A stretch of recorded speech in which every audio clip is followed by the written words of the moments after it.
Ricardo Cuenca decía que parecía disco rayado porque todo parte de la crisis de las instituciones y la siguiente noticia tiene como base lo mismo. Un juzgado en Ica, después de un trabajo largo, complicado, exhausto para todos, ¿no es cierto? Todo el mundo terminó cansado, pero finalmente se logra una ley universitaria más o menos consensuada. Nunca las leyes satisfacen a todos, pero que lo que buscaba era elevar la calidad de la educación universitaria en el Perú, y un juez en Ica se la tumba diciendo que es anticonstitucional y pretende que vuelva a la Asamblea Nacional de Rectores, que por cierto además se han comportado pésimo porque se atrincheraron en su local que no es suyo, no se lo querían entregar al Estado. Ese ejemplo han dado nuestros académicos, las personas encargadas de formar a más peruanos. Pero Ricardo, que lo sabe todo sobre la ley universitaria, nos va a contar por qué pasan estas cosas. Así, ahora eres tú la víctima. Porque hiciste un trabajo muy interesante tratando de explicar por qué esta ley, cuál era el motivo, por qué debíamos apoyarla o no apoyarla, en fin. Y da como flojera, ¿no? Que cuando uno ya pasó la meta, lo jalan de la camiseta y lo regresan al comienzo, ¿no? Hoy leí la sentencia, con todo lo difícil que es leer una sentencia escrita por abogados, y realmente no había ningún argumento, ¿no? No solo decía que porque se atentaba contra la autonomía universitaria tenía que volver la ANR, no entiendo por qué, digamos, no hay una lógica entre una cosa, y no solo eso, sino CONAFU, que creo que ha sido la peor de las instituciones que funcionó. Además, bajo la anuencia y complacencia de la ANR. Por supuesto, porque era el brazo, digamos, de la organización de la ANR. Nunca la denunciaron, nunca dijeron nos están colando universidades que no sirven, nunca. Entonces hay unos problemas constitucionales, legales, digamos, y jurídicos, que yo por supuesto no manejo en ningún caso, pero que tienen que ver con que no le hacen caso a una sentencia del Tribunal Constitucional que ya había sentenciado que se necesitaba tener una especie de superintendencia con otro nombre que vele por el tema de la regulación de calidad. Pero para graficar lo que tú vienes sosteniendo, Ricardo, sobre la falta de institucionalidad, hay que conocer un dato que es crucial. Así es. El juez que ha dado esta sentencia no solo trabaja en la universidad que presentó el recurso de amparo, sino que en ella trabajan también su padre y sus hermanos. El padre es el decano. Entonces, menos que le corresponde a ese señor en una situación de esta naturaleza es inhibirse. Pero no se inhibe y dictamina el amparo que la casa de estudios donde trabaja y que le paga un sueldo a él y a su familia ha presentado. Entonces, claro, es una... Aparte de que hay apelación, aparte de que hay una apelación pendiente que seguramente se resolverá adecuadamente en instancias superiores, este señor tendría que dejar mañana de ejercer justicia, porque ha demostrado que no está en condiciones de hacerlo, ¿no? Y el Consejo Nacional de la Magistratura, allí no hay mucho que investigar. Así es. No inhibirse cuando ha presentado un recurso de amparo, quien te paga un sueldo a ti, a tu padre y a tus hermanos, es ya de por sí prueba de que no estás cumpliendo a cabalidad con la función de juez, ¿o no, Carlos? No, sí. En nuestro país funcionan las cosas así, pues hay que aceptar, ¿no es cierto? Yo creo que hay que indignarse. No, cuando digo, perdón, aceptar no es que yo consiento, sino hay que reconocer que así funcionan muchas instituciones en el país. Hay que fastidiar para que funcionen de otra manera, ¿no? Y en este caso, la ley Mora, ¿no?, es la ley que demostró algo, que todos los rectores y un sector de mafias ligados a ellos quisieron movilizar a los estudiantes en contra de la nueva ley universitaria, ¿no es cierto? Sin duda. Y fracasaron. Fracasaron. Con todo el poder que tienen los rectores de la que antes fue la Asamblea Nacional de Rectores, ¿no? Bonificando a estudiantes para que se movilicen, trayéndolos en ómnibus, ¿no? Por ejemplo, si hubiera tenido una movilización como los jóvenes contra la ley Pulpín, no, si la ley nueva ley universitaria atentaba contra la autonomía universitaria y miles de estudiantes en todo el Perú se movilizaban, pero acá no, es al revés, ¿no? Todo el mundo dijeron, sí, aunque pasivamente, pero de una vez que salgan todo lo de la Asamblea Nacional de Rectores, ¿no? Eso es una demostración de lo que ha servido la ley Mora. Y lo que pasa es que acá hay dos cosas más que deberían también acompañar para entender este asunto. Uno, que felizmente ya tenemos hoy superintendenta de la SUNEDU. Lorena Macías, que darle una felicitación. Es una persona que ha trabajado muchos años en la SBS. Y tiene una larga trayectoria en las entidades reguladoras. Le deseamos, por supuesto, el mejor de los éxitos, porque lo que queremos es que la SUNEDU funcione. Me he peleado 18 meses por la SUNEDU y por supuesto que estoy ya contento de que arranque. Sin embargo, se demoró un poco. Y eso también, una ley que venía problemática, se ha ido implementando con lentitud, y eso puede generar mayores espacios. ¿Por qué crees? Hay varias hipótesis que las voy a decir al final, pero lo segundo es que el Tribunal Constitucional debería ya fallar la demanda de inconstitucionalidad que presentaron, porque dilatar esto también genera que aparezcan señores como este juez en Ica. Concuerdo el nivel de indignación de Guido totalmente, ¿no es cierto? Este señor no tiene la más mínima de moral en el estricto sentido de la palabra para hacerlo. Y los ex ANR están encantados de ser representados por un hombre de esa calaña, o sea, por supuesto, qué vergüenza, frente ¿no? al Consejo Nacional de Magistratura, además. Entonces,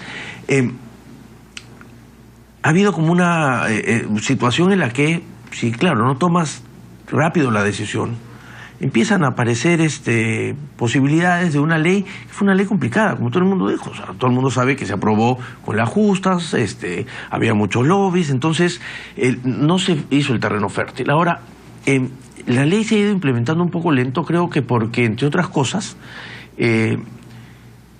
no terminaba siendo tanta prioridad real, ¿no es cierto? La retórica de la prioridad respecto a la ley universitaria por parte del Ejecutivo no se tradujo en la velocidad del asunto. Yo formé parte de la comisión que elaboró el reglamento y a los 90 y pocos días la tuvimos lista, ¿no es cierto? Que era lo que mandaba la ley, es un número mágico de 90 días. Y de ahí empezó. Entiendo que se ha conseguido a la mejor persona posible, no tengo ninguna duda de la calidad y la capacidad de la doctora Macías, pero creo que si hubiésemos empezado el 2 de enero, como decía la ley, con todo esto ya funcionando, con la convocatoria al Consejo Directivo, no habían posibilidades para tener estas cosas. Y junto con esto faltan 3 otros elementos que creo que son fundamentales para una reforma universitaria. La ley de institutos, que ya se está trabajando, yo escuché al congresista Mora declarando sobre el tema, modificar los artículos de la Ley General de Educación para poder tener la Ley Marco de Educación Superior. Hay 3 artículos sobre educación superior en la Ley General de Educación, que articular los temas de institutos con los temas de universidades, y 3, hacer la reestructuración del Ministerio de Educación. Esta ley le ha otorgado al Estado peruano la responsabilidad de tener las políticas universitarias y políticas de educación superior en general, que ahora están en una dirección. En la gestión de Patricia Salas se presentó la idea de tener un viceministerio de Educación Superior, como muchos países en la región. Bueno, se desestimó esta idea y creo que ahora tiene aún más valor que antes, porque el Estado, por esta ley, tiene responsabilidad directa en las políticas universitarias. Entonces, yo creo que hay que avanzar, porque el tema, yo sé que debe ser más complicado hacerlo que decirlo, desde este lado de la silla. Sin embargo, también es responsabilidad de que estamos de este lado, de decirle, oye, hay que empezar a hacer esto, porque si no se puede caer. Ahora, y capaz, sale mañana una cosa parecida de ICA en Trujillo, ¿no es cierto? Y es probable. O en Atalaya. O en Atalaya. Claro. Entonces, ahí viene el problema, ¿no? Solo por curiosidad, ¿de dónde venía la oposición a establecer un viceministerio de Educación Superior? No sé si venía tanto a una oposición, sino a un cambio de las prioridades en el trabajo. Esto venía con parte de una nueva ley de organización y funciones del Ministerio y afectaba algunas otras direcciones, y creo que eso se postergó por la discusión de la ley del magisterio y después de la ley universitaria, ¿no? Y en un contexto en que se percibía la reforma de la ley universitaria como intervencionista, tal vez no era la mejor idea, ¿no? No quiere decir que no se tenga que crear, pero en ese momento había probablemente diferido, exacto, ¿no? O sea, pero ahora es la oportunidad para hacerlo. Ahora que el CONCITEC está fortalecido, que está con tantas iniciativas, yo creo que el gran paquete de investigación, educación superior, universitaria, la nueva ley de institutos, necesita de una arquitectura nueva en el Estado, ¿no? Y todavía tienen un poco de tiempo para hacer. Ojalá se anime el ministro Saavedra a empezar a nuevamente revisar esa propuesta y buscar hacer los ajustes, ¿no? Ahora, Carlos, tú también perteneces a la academia. Haría bien la academia seria, digamos, en en pronunciarse en contra de este tipo de manipulaciones de juzgados en Ica que pretenden favorecer? Ya es tan evidente que lo que buscan es seguir favoreciendo a privados, ¿no es cierto? Que ya es demasiado grosero, ¿no? Que se requiere separar un poco la paja del trigo en términos de educación superior, claro, ¿no? Claro. En realidad el mundo académico ve bien la ley Mora, ¿no? En realidad los sectores de profesores universitarios que estaban ligados a las autoridades, que han sido nombradas de una manera más o menos discutible, son los que se oponen, pero no tienen la voz propia, suficiente peso como para meterse a la pelea, ¿no es cierto? Sin duda. Y ese es el problema. Entonces, por eso es que esta ley, demorándose más o menos, se va a ejecutar. Pero sí coincido contigo de que ya pues mucho tiempo, ¿no es cierto? No darle tiempo para que se reagrupe. Porque la idea era comenzar el 2 de enero, digamos. Estamos a 20, tampoco es tanto el retraso. La idea era comenzar 90 días después del 9 de julio que se promulgó, digamos. Es cierto, son 7 meses. Venía el reglamento. Venía el reglamento y todo, podía haberse corrido antes, pero digamos, claro, es un mensaje muy potente desde el Estado peruano decir, abro la puerta con todo listo. ¿No es cierto? Acá he abierto la puerta sin tener el piso listo, sin tener la ventana, el foco. O sea, como siempre. Y lo de la Asamblea Nacional de Rectores han mirado por el agujerito, ¿no es cierto?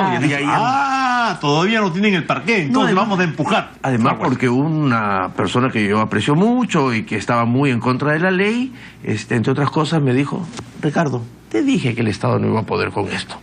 Claro. Y ese es el mensaje que no debemos dar, porque el Estado no solo puede, sino que es su obligación hacerlo. Debe. Entonces debe hacerlo.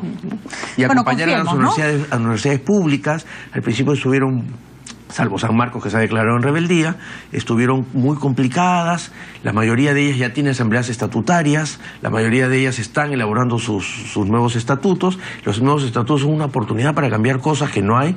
Nosotros en el Consejo tuvimos reunión con 52 de estas universidades y públicas. Y lo que decían era, nos ayudan a ver por dónde hacemos. Claro, cómo se hace. Entonces, acompañar a ellas también va a ayudar a fortalecer la ley, ¿no? Muy bien, interesantísimo. Va a ayudar a fortalecer la ley y va a ayudar sobre todo a elevar la calidad de la educación superior en el Perú, ¿no? Que tanto necesita. Y ya sabemos el juez de Ica cuál debe ser su destino. Estamos esperando nada más que se tomen las decisiones, porque así no se puede hacer nada en este país. Vamos a una pausa, Guido. Regresamos con la fiscal Barreto, que ve el caso de Orellana. Se le han perdido algunos documentos. Dice que esto no pone en riesgo a la investigación. Habría que preguntarse a quién pone a salvo, más bien, pero eso lo vemos después de la pausa.